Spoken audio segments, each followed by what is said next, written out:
Welcome to Focus Today. I'm your host, Perry Atkinson. Well, earlier, we had the chance to sit down and have a great conversation with one of the great apologists of our day, Ravi Zacharias. And as always, when you talk to Ravi, you always learn something, and you certainly are affected by his passion to defend the faith.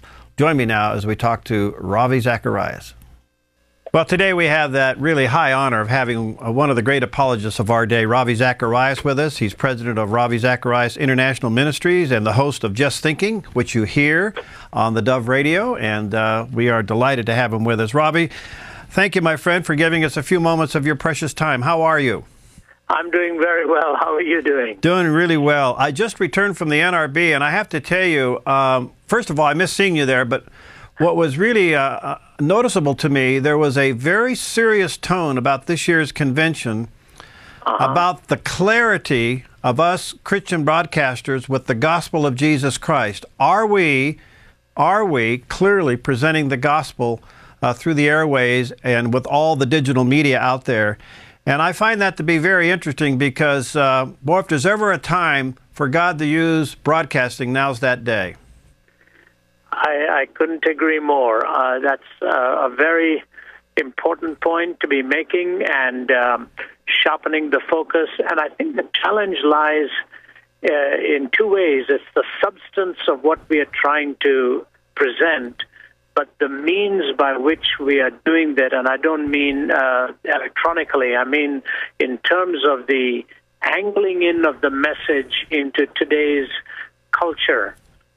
We so easily seem to create walls and barriers and start dealing with symptomatic issues and peripheral issues, and we miss the most important message that God alone is big enough to change our hearts and to bring forgiveness, healing, and redemption to our souls.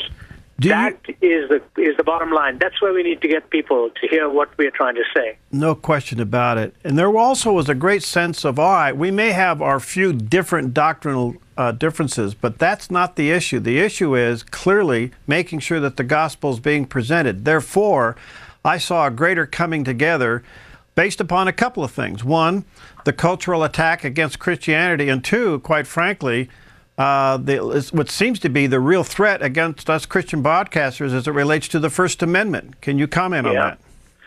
You know, who would have ever thought that those are the kinds of issues we're going to be facing in a nation that has prided itself on the liberty and the access that we have to the freedom of speech. It is true, and I think what has happened is the old adage holds true: any stigma can lick a good dogma. And people with social interests on particular matters stigmatize everybody else who does not hold to the same view. Suppression is actually, the new euphemism for suppression is this thing called tolerance. Tolerance has begun to mean that if you don't agree with my view on things, then you are to be suppressed and you're not to be given the freedom to even express yourself. We are living in very, very precarious times, and that's why I think I said the wisdom that is needed on how to bring the message without erecting the walls and creating issues that are of secondary importance ultimately. You know, Ravi, there were 2 points that was very unusual for this conference to express a lot of concern about. One was the battle against same-sex marriages, and two, the battle against pluralism. I thought that was very interesting because we're experiencing that here in America, as you well know. What would you say to the church? We understand what the Scripture says about homosexuality, but we don't seem to have come up with an antidote or a way to reach out and to minister to those people. Yeah, and I think it's in the reverse order, actually. The pluralism has now been extrapolated into meaning relativism. And if relativism is what holds sway, then ethics dies, values die. It'll be a desacralization of everything. And so pluralization is actually now the culprit, where it is taken to mean what it was never intended to mean. Pluralization technically means where there's a competing number of worldviews available to its members, and no worldview is dominant. That's the thing. Pluralization opens the marketplace for ideas, for interaction, for differences, and each one given the privilege of defending what it is they believe. But that's not what pluralism has become. Pluralism has actually become a dogmatism of its own, where differences are, before the fact of discussion, suppressed and no longer given the freedom.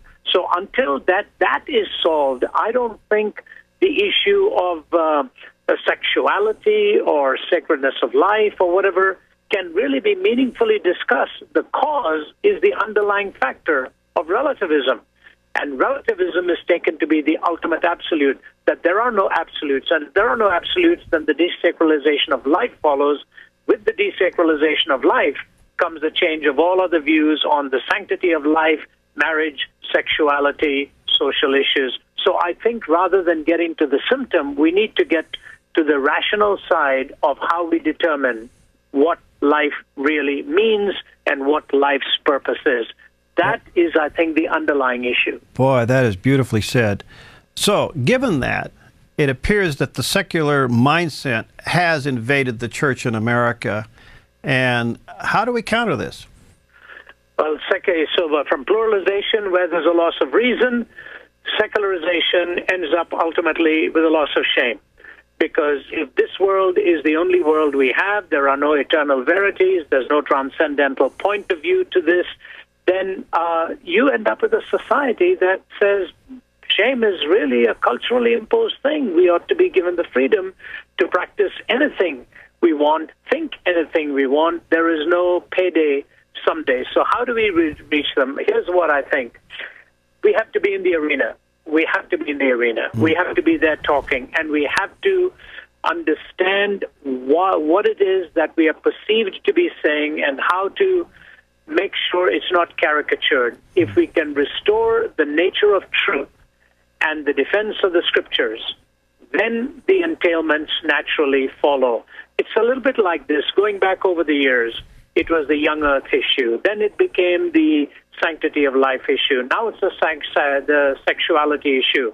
And the reason we're being silenced is anything that's deemed to be conservative is now not in vogue. And the conservative is seen to be some kind of a dinosaur.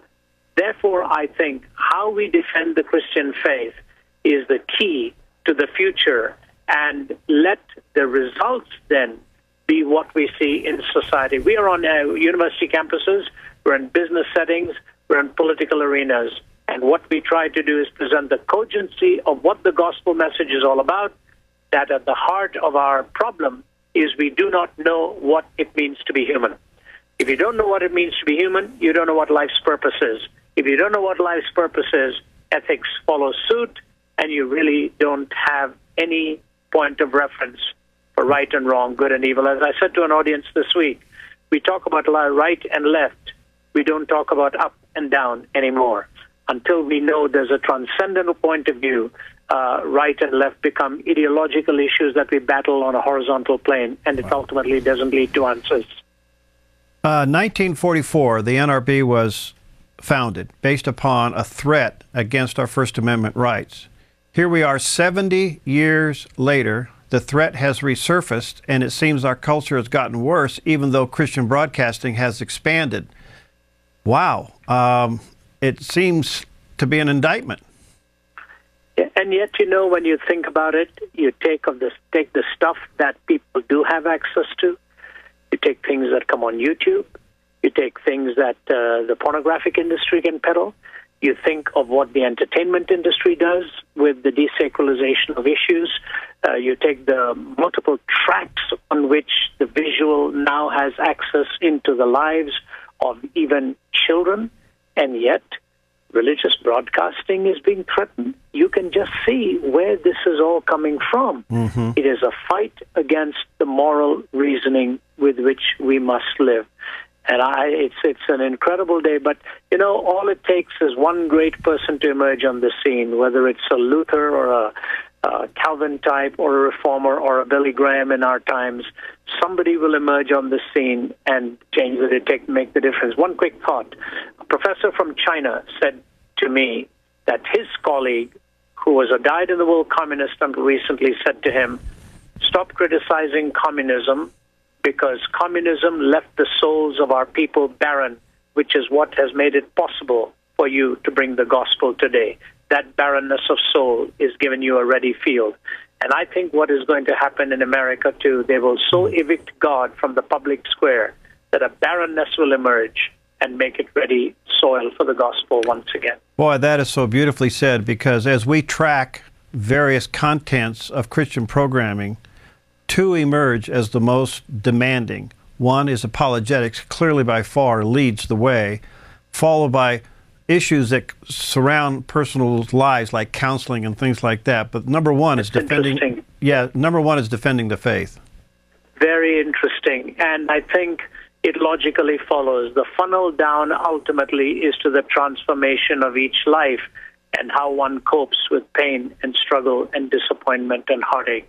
The reason and the feeling have to connect, and the head and the heart. That's the longest journey in life, from the head to the heart. Wow. Well, Ravi, we value your time. I know it's precious, and I want to say thank you to you and your team and the work that you're doing literally around the world. Thank you for your faithfulness. You're in our prayers, and keep up the good work, my friend. Thank you. You all do too, and please do ask your listeners to pray for us. We're basically covering every continent now. Our team is busier than ever. I've got over 200 days on the road coming up this year. Oh, boy. So thank you for what you help us do through the airways here, and may God bless you in your continued efforts. Same to you, my friend. God bless. Bye-bye. God bless you. Bye-bye. All right, Ravi Zacharias, the great apologist of our day, no question about it. Well, coming up next, as you know, May 20th is the Oregon primary, and we have a candidate for Jackson County Commissioner in the studio. We'll talk to Colleen Roberts coming up in just a few moments.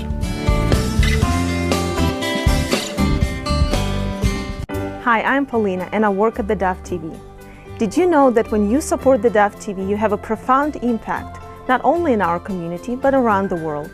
It's your continued support that takes the inspiration and hope in the programs we produce and makes them available to the thousands of people who are watching these videos online every week. Help bring encouragement and hope to our valley and beyond by making a secure online donation today at our website, thedove.us.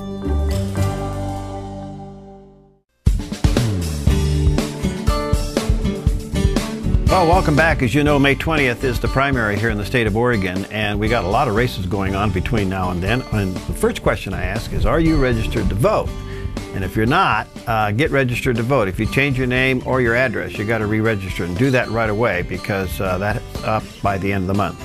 We are delighted to have back in the studio with us today Colleen Roberts. She's one of the candidates, Republican candidates for Jackson County Commissioner seat, and she came real close last time, and she's back in it again this time.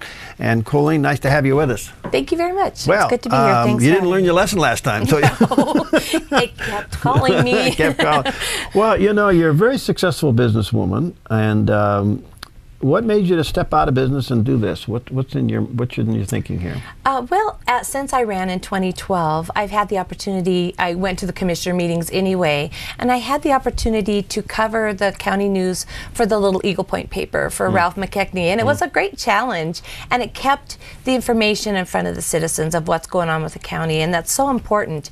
But along that time, I am witnessing just a methodically systematic takeover of our local control by state government and federal government and non-governmental organizations. And it's robbing us of our say and our freedom and our constitutional rights and our prosperity. And we need someone that's going to be willing to be able to see it and push back for local control for our citizens and for Jackson County. The Constitution says the federal government has enumerated powers, and the rest is given to the states or to the people. We are, or to the people. Yeah. That's us. That's us.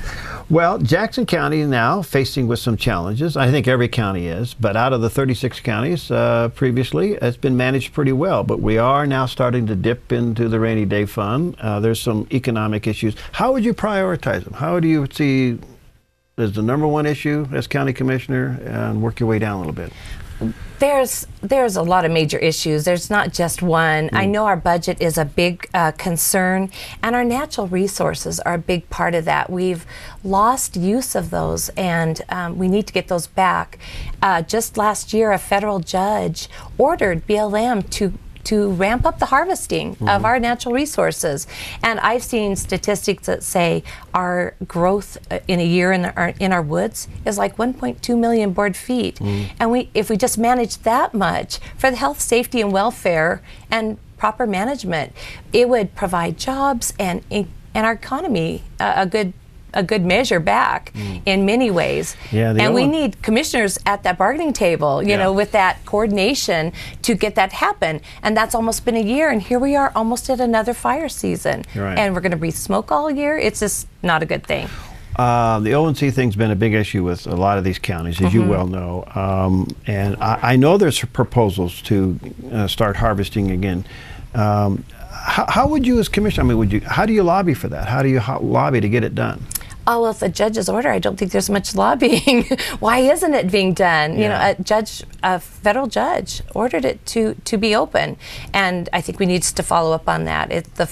The footwork's been laid. I mean, it's right there open for us, and in my opinion. We have other issues of financial concern. I think cuts are always hard to make, and prioritizing is very important. But when you look at our county with the foreclosure rate and businesses closing, and yet the commissioners have chosen to put more tax upon a burden upon the society, and I am not for that. I think we need to budget, you know, prudently and be a watch over our money and where it's gone and what should have come back. But a couple of big issues here. One is GMOs, as you know, going to be on the ballot, and it has seemingly become very divisive. Where are you with this? It is divisive, and I have been listening to both sides, and the noise is out there. My personal view is I believe our food sovereignty is at risk. When I investigate information about Monsanto, just a year ago, they joined in with the UN Agenda 21 movement. That alone has a red flag for me. About the measure, I have a vote like anybody else, and it is an opportunity for local control, which is what I definitely advocate for, and we need a commissioner or commissioners that are willing to lead with common sense leadership from that vote. If it's voted in favor of, then we need to provide leadership that provides common sense agriculture policy for our county. If it's turned down, we need to be that prudent leader for the organic business to succeed. Senate Bill 633, you know? We just... All right, with the looming potential budget cuts, it could hurt the Sheriff's Department, and yet the Sheriff's Department has done an incredible job over the years keeping us safe. How would you handle that one? Public safety is important. I looked over the budget. I had heard Joel mention they were cut $2 million, and maybe that is something he heard. But when you look at the county budget, it's down like $250,000 is all from last year. We still have a $7.4 million funded Sheriff's Department. It's well funded. I believe it's well organized and safe. They are doing a great job, and I don't see that being cut. You know, the budget cycle, when you look at the last year, and I would have to get in there to really understand what their progression of events were, but it started out, we're going to cut everything, and they always start with public safety, libraries, and anything good, and I questioned that to begin with. But about in the summer, then they decided, well, we'll fund things for about 6 months, and everybody's struggling to try to find alternative ways of funding the extension and libraries and the veterans. I mean, many important positive things in our county. And then by December, all of a sudden, they can fund everything for the year and everything's all back up. But they still want more money. And our economy is not supportive of that. I'm not for bringing more taxes to the people at all. And it is up to a vote. And I will support whatever way the people vote on. If they vote for a library levy, then, you know, we will get behind that as well. The library is a very sensitive one. It is. What about going to some kind of voluntary operation? You know, I mean, I don't know all the legal ramifications of that, but maybe you could alter the days and come up with some voluntary thing and keep it within the budget. I think there's always ways to keep it within the budget, and there is a lot of volunteer service. I believe in the libraries already. Their budget is extremely high, and what they're asking for in the tax measure is like $10 million is at that 60% per $1,000 range. And when I look at that hitting homes and hitting businesses, it's not a positive. You can't fee, fine, or tax our citizens to prosperity. It is not the route. And when businesses are paying that, they're passing it on to the citizens. And I look at the last year as I followed the commissioners' activities, and they've raised everything. Our system development charges raised 10% across the board. Our permits have increased and at about an average of 12%. And I don't see that a fee for every single thing we do in this county is necessary. Some are necessary, and some I think we need to reevaluate. You know, I have a bumper sticker that says, "Welcome to Jackson County, permit may be required." And I just think, you try to do anything without a permit. You cannot. And the permit fees seem to be pretty high, especially and going up. And especially if there's new construction. Yes. I can tell you this as a business owner yourself. We've looked at ways to, you know, expand and do things. And when you consider the option of building from the ground up, you just kind of go, I don't know if I can even afford to get a shovel in the ground. About 11 years ago, we were going to build our bakery instead of rent, and this was a long time ago, and it was almost $60,000 for even broke ground, and I don't know what that is now. Just in development charges, I'm sure, but it was unaffordable for us. Yeah, well, it is for a lot of people. And it stops progress. Yeah, water is going to be an issue. You know, the rain is certainly helping. We're not going to have the snow melt, and some of it extends all the way over to Klamath County. What can you do as commissioner to just kind of oversee that and make sure that it's managed right? Well, I wouldn't be blowing up dams, removing dams, and imprisoning citizens who hold ponds that fight fires, in my opinion, is just poor judgment. But I just think we need to be at the bargaining tables. We need to be at Klamath County. They send us a lot of water, and we do have a few dams remaining we need to really protect in Jackson County. There is a project out there that seems to keep being brought into the picture by government and organizations called the WISE Project, and it's to encapsulate all of our water, and it is a very detrimental. I would not be for that. I think it's going to be promoted as a way to conserve, and it's just got all these little strings attached. But it's going to be taken, our property by eminent domain, to take that water, and the water belongs to the people and the land. You know, and it's just I will fight for that land ownership, water rights issue every way I can. Okay. I see we just recently received the endorsement of Oregon Right to Life, which is interesting because I didn't know they would get involved in commissioner races, but they're pretty high on you. I appreciate that, yes. Yeah. I've been involved in even we're still, I know, gathering signatures for the anti-abortion measure for the fall, and we are taking signatures at our bakery, so if anybody hasn't signed, they sure can come out and do that. But yeah, I protect the unborn and the elderly and those that cannot protect themselves. I think that's Christians, that's what we're called to do, and it's an honor to have that award. Okay, where can people get a hold of you and get involved in your campaign? I have a Facebook page. It's kind of interactive, and they're sure welcome to go to it, like it, and share it. And it's just Colleen for Commissioner, the number 4. They can call me at my work. It's kind of campaign headquarters. Okay. And that is at Sensational Suites at 826-5622. And I will be out. We're having a candidate night, I believe AFP is putting on with the Campaign for Liberty next Tuesday, the 8th, at the library. So that'll be a great event to attend. Colleen Roberts, again, 826-5622, or you can certainly run over to Sensational Suites and have something to eat. It's National Party Day, right? Oh, it's National Party Day, and have some sweets and get involved in the campaign there. Well, best to you, and thank you for doing it. Well, thank you. You know, getting in these things is not easy, and doing it is certainly not easy. So thanks, and thanks to your family for letting you do it. They're very supportive, and I have a lot of prayer behind me, and I really appreciate that. Okay, thanks, Colleen. Thank you. We'll be right back.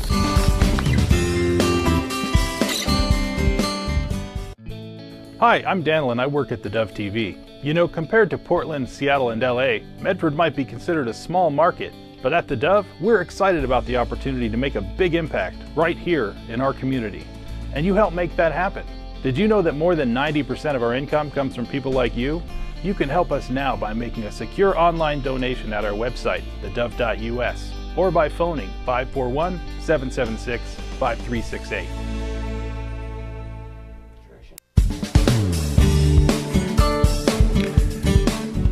Well, earlier today we had a report of a student in New York that was accepted at all 8 Ivy League colleges. Wow, what an honor. And it's that time of year where a lot of students and parents are sending out their applications for colleges to see if they're going to be able to attend the school of their choice. Well, we are delighted to have with us today Dr. Alex Chediak. He's the author of Preparing Your Teens for College, discussing what's needed to survive and thrive in college. Character, faith, and the willingness to delay gratification. Well, there's a copy of the book. You may want to check it out online at Barnes & Noble or at Amazon. And so, Alex, nice to have you with us, my friend. Thanks for having me. Well, interesting topic, as you know, it's that time of year where everybody's making their applications and they're getting ready to go. But what led you to do this book? Well, I really believe that what parents do in the home is the #1 predictor of success in college. The greatest influence in a teen's life is their parents in terms of shaping their habits and their moral compass and their perspective on work and ambition and delaying gratification. And so if we want our teens to succeed in college, it has to begin in the home. We have the highest college dropout rate in the industrial world. College has never been more expensive and never been more essential, really, for professional success. Right. So the way to really address these problems is to start with the parents and help them get their teens ready for college and adulthood, really. Why is it so expensive? Man alive, it's through the roof. Yeah. Well, it's not my salary, I'll tell you that. I mean, there's a lot of factors. I can give you some quick bullet points.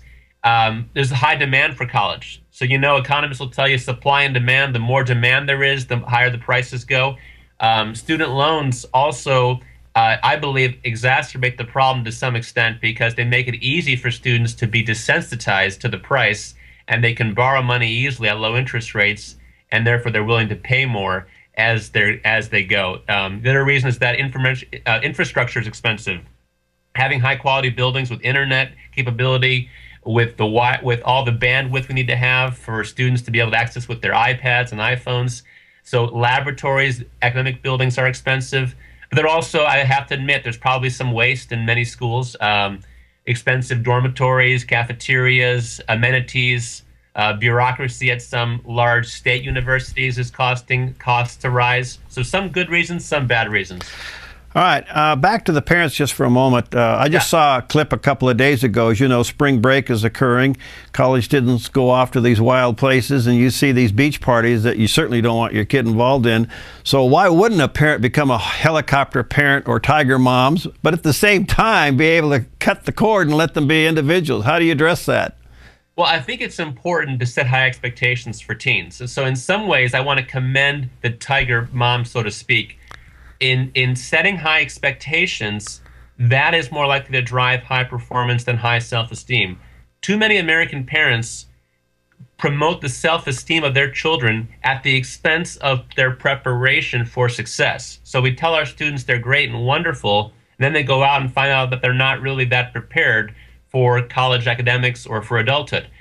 So I think there is an importance of setting high expectations and saying, hey, we expect you to rise to these standards that we have for you and to be the best you can be and to perform at a high level. That drives high performance. Now, the danger of the tiger mom is you become overprotective or overparenting. When you overparent, you're doing things for your teens instead of helping them do them for themselves. So you have to kind of, A, back off a little bit, set the high standard, but then encourage them to be intrinsically motivated to meet those goals. But secondly, your kids need to have something bigger to live for than just straight A's and getting into a great college. That's all fine and good, but you need something greater to live for in life besides academic accomplishment. So in my book, I argue that a teen living for God's glory is a greater goal, a greater ambition than just living for academic prestige. All right, Alex, as you know, a lot of students go off to college and they lose their faith. And I don't know how you address that, but what do you say when a teenager goes off to college? Maybe they want to attend a different church, a different denomination, or simply stop attending altogether. What advice do you have for parents? Well, the advice I have is during the high school years, those are really a prime season for inquiring with your teen as to what they believe for themselves. When kids are young, it's okay to tell them what the Christian faith believes and to kind of give them maybe a catechism or a set of Bible verses to memorize. And that's all very, very good. It lays the foundation for basic information. But when they get to be teenagers, their brain begins to process as an adult. And it's okay to start asking them, okay, now what do you believe for yourself? Not just what mom and dad teach you, but what do you believe? And what will you look for in a faith community when you go out of the home, if you look for any faith community? And I think teens that are comfortable interacting with their parents on faith issues, asking tough questions, interacting back and forth, meaning wrestling with it for the teen himself, that teen's more likely to have a vibrant faith in college. Secondly, getting that teen connected to a number of adults in the church, not just their parents, who have strong faith commitment and faith practice, helping them see a number of adults in different settings and different circumstances who all practice the Christian faith vibrantly and who care about their life. That is more likely to lead to that teen owning the faith for himself. Wow. All right. What about going into college maybe on the first week, sniffing out other Christian organizations early on? Is that recommended? Yeah. Absolutely. In fact, I advise something even better than that in the book, I think, is even before you get to the college. You can now go on the internet and find out what places of worship are in the area, and also what Christian groups exist on the campus. And you can actually have the names of certain key leaders in those groups. Maybe there's a college pastor in the area that you want to meet with and have lunch when you go visit the campus.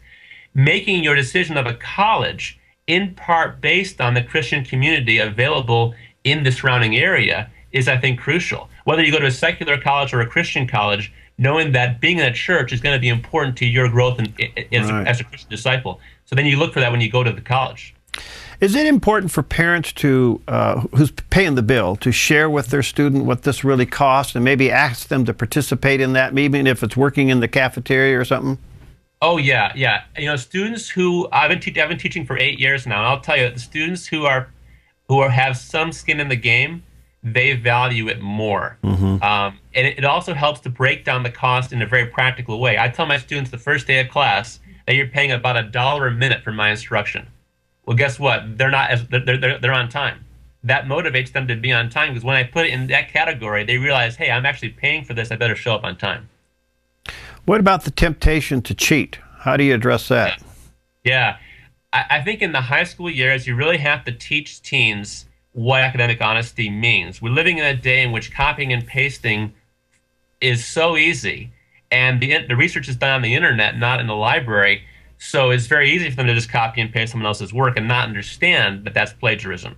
So I think you have to teach them in high school what it means to do your own work, what academic standards exist and why they exist. It's a matter of honesty. When I turn in a paper, I tell students that I'm telling people that that's my writing. When you turn in a paper, you're telling me that's your writing. But it's a matter of honesty versus being deceptive. And so put it in that terms, and then help this teen to aspire to being a person of integrity in their academics. Our closing question, and this is fascinating. Let me just encourage folks to check out the book, Preparing Your Teens for College, by Dr. Alex Chediak, and there's a picture of it on the screen for those watching on the Dove TV. Check it out at the bookstores. Alex, it seems to me that more and more students are electing not to go to college strictly because they're watching their friends come out at the other end with an indebtedness they just don't want to have. In fact, as you know, that debt cannot be carried over into bankruptcy. The laws protect that. So instead of achieving their potential through college, they quickly get into the workforce and let college go. What do you say to that? Well, what I'd point out is that the income of a high school graduate is about 62 cents on the dollar of a college graduate. And it used to be about 77 cents 30 years ago. So the success of a high school graduate is decreasing relative to a college graduate. Now, that being said, 3 points. Not everyone needs to go to a four-year college. Getting a degree of some sort, though, is important. Maybe that's an associate's degree. Maybe that's trade school. Maybe that's an apprenticeship. But you need to have something to your name beyond high school if you want to avoid unemployment and be able to earn a livable salary. Point number 2, don't overpay for college. Just because college is a good investment doesn't mean it's a good investment that's $50,000 a year. Shop around. Look at the net price, the price after scholarships and grants, not the sticker price, the net price. Community colleges, public schools if you need to go to public school to save money. Live at home if you need to live at home to save money. Don't overpay, but do go to some kind of college. Thirdly, borrow relative to future earnings. If you're going to be an elementary education teacher, that's great, but don't borrow $80,000 if you're going to do that. All right, good stuff. Thank you. Thanks for your work. And again, let me encourage people, check it out. Preparing teens for college, or preparing your teens for college. And check it out at Barnes & Noble or online at Amazon.com. Alex, thanks, my friend. Keep up the good work. Thanks for having me. Appreciate it. All right, see ya. We'll be right back.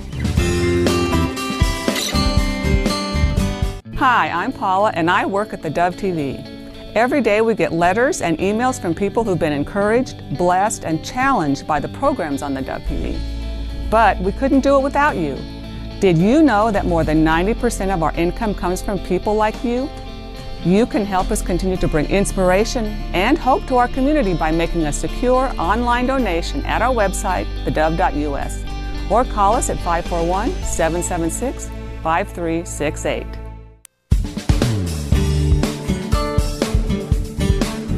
Well, welcome back. We are honored to have with us David Archibald. He's a visiting fellow at the Institute of World Politics in Washington, D.C. He's also authored a very interesting book, The Twilight of Abundance.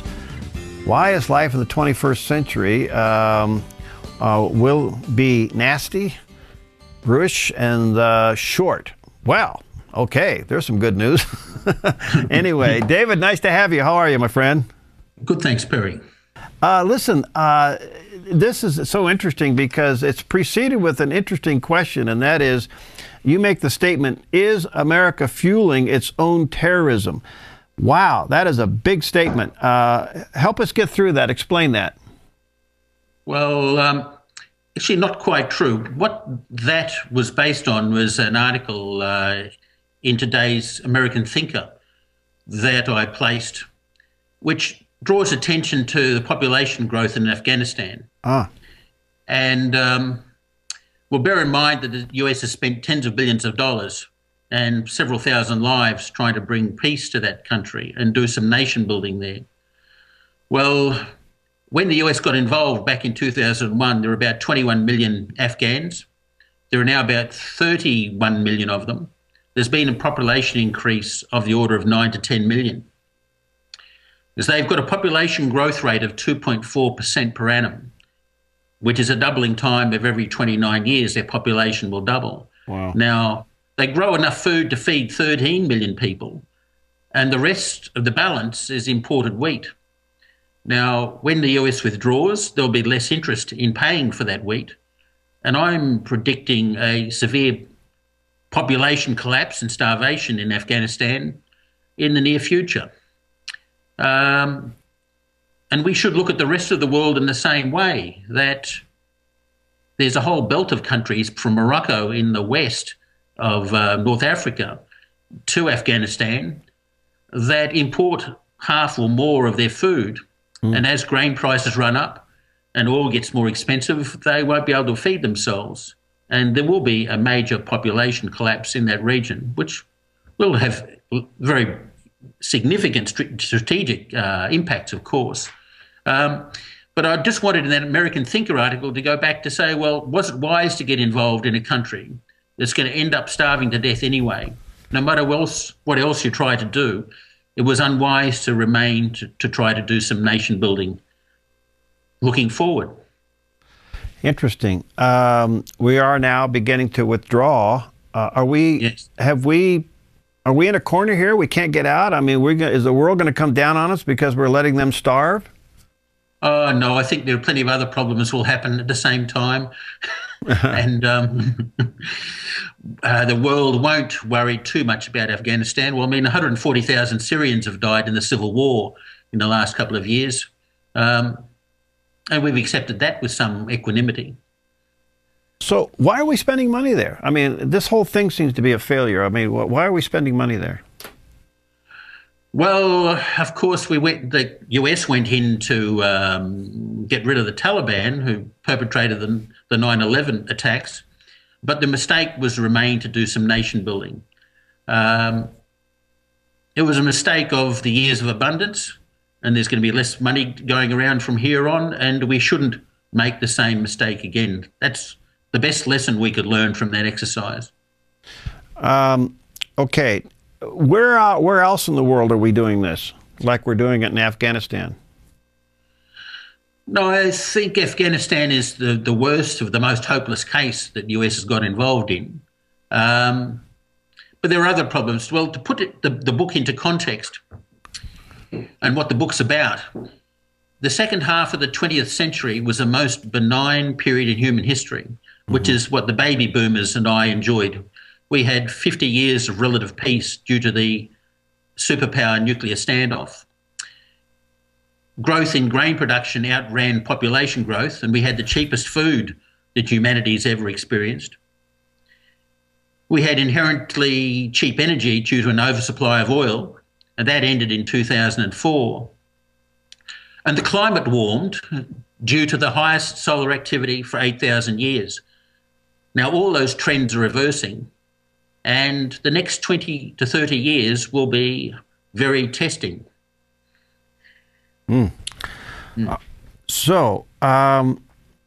Wow. I'm trying to think now. Have you put a timeline to what will happen to Afghanistan as we pull out? I mean, when they'll run out of food and when this thing will unwind? Well, I'd imagine it happened within 1 to 2 years. The problem with the government of that place, it's very corrupt. And as there's fewer foreigners involved to try and stop the stealing will accelerate till there's nothing left. And I imagine that'll happen pretty soon. Where are we now in the timeline? I think we're supposed to be out by when, totally? Probably the end of 2014. Okay, and that will be the beginning of that. Wow. In the meantime, what do you think will happen to Afghanistan? I mean, there is certainly the population problem as it relates to feeding themselves. What happens to them politically? Well, I haven't studied them, their internal politics in great detail. I don't believe it's wise to try to get fond of these people or the whole people in that region, because things are going to change very dramatically after this. Now, I'll just repeat the things that I read, that President Karzai is trying to get closer to the Taliban, right? So he survived its transition. But I'm also read that his brother's already fled the country because he probably thinks he's stolen as much as he could probably get away with, and there's no point in remaining. So I think the elite in Afghanistan will get out of the country with what they can. And if food becomes a problem in the Middle East at a major proportion, doesn't that become a self-perpetuating problem among themselves to exist? I mean, it's more than a fight over oil? Yes. Well, that whole region from Morocco in the west, to Afghanistan in the east has about 500 million people. They grow enough food to feed 250 million people.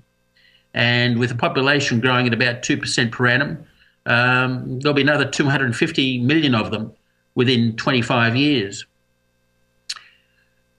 And the day is going to come soon. If you look at what Egypt has been doing, Egypt has 84 million people. They produce enough food to feed 40 million people.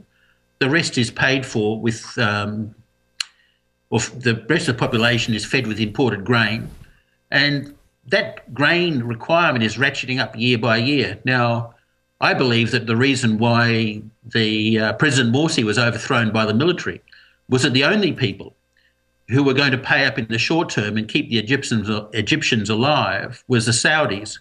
And the Saudis weren't going to give them any money while Morsi and the Muslim Brotherhood were in charge.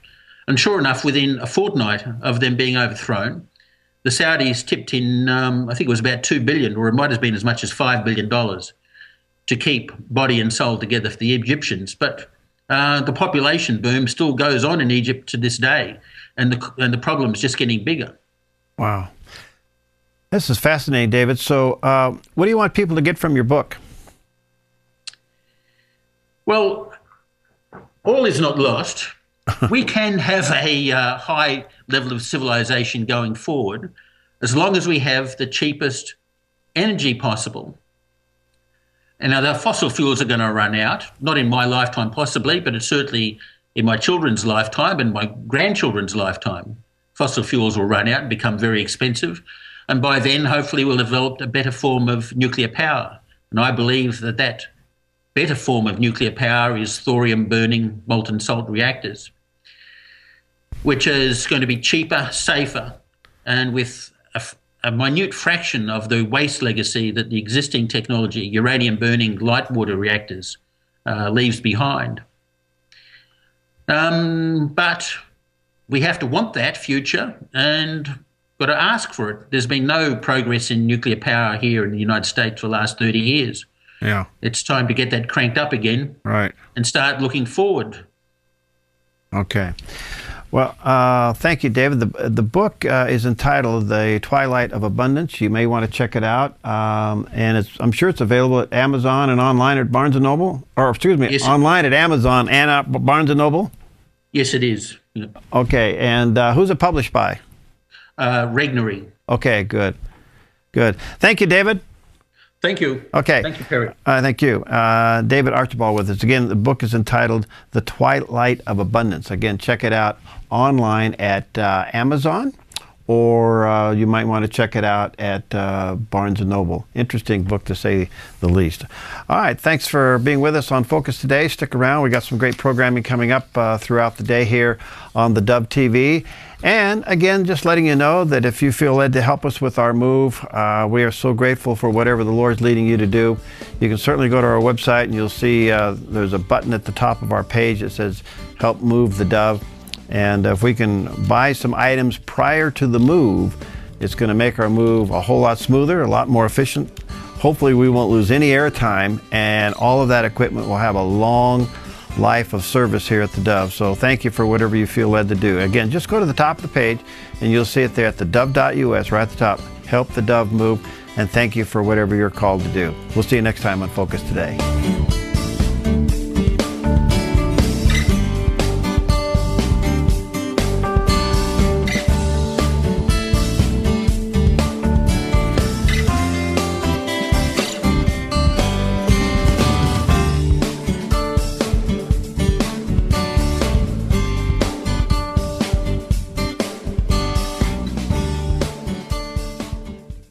Hi, I'm Jim and I work at the Dove TV. Every weekday between 6 and 8 a.m., our award-winning news and sports team bring you the best morning show around. It's live, it's honest, and it's a whole lot of fun. And you help make it happen. Did you know that more than 90% of our income comes from people like you? You can help us continue to air local programs that share your voice by making a secure online donation at our website, thedove.us.